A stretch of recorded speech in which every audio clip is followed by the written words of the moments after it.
for purchase order release procedure, if you take the purchase order release procedure, we can assign only one class.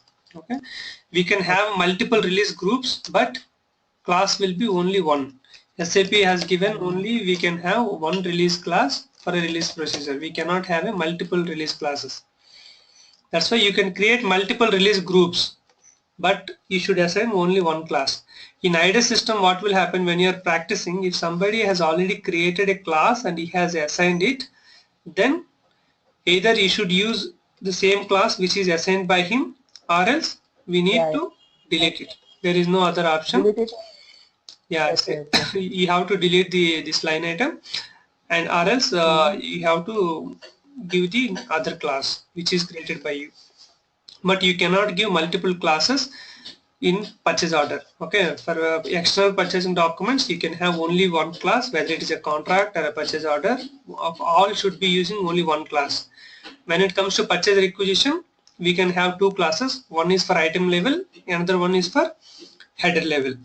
But for purchasing, for external purchasing documents, you will have only external. That's why you should have only one class that can be assigned to multiple release groups.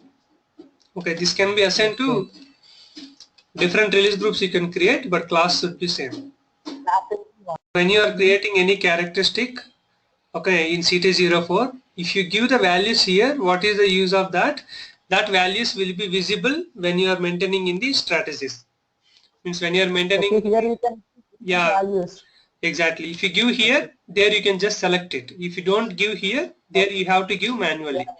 But generally the suggestion is we always have to maintain the values in characteristics. Then when you maintain the strategies, we just select which characteristic value you want. Okay. But to allow system to give directly, we should keep this one. Okay. Certain clients, what will they do? They remove this one. Okay. Then what will happen in CL20N, means when they maintain release strategies, you cannot give any new value. Only you have to maintain here, then you have to select it. Then it's kind of a master data, that is kind of a transaction data. When you are maintaining that strategies, you have to click on F4. Once you click on F4, you will get all the values, okay, which are maintained here. Then we can select it. The best method is you have to maintain in CT04 and select in CL20N.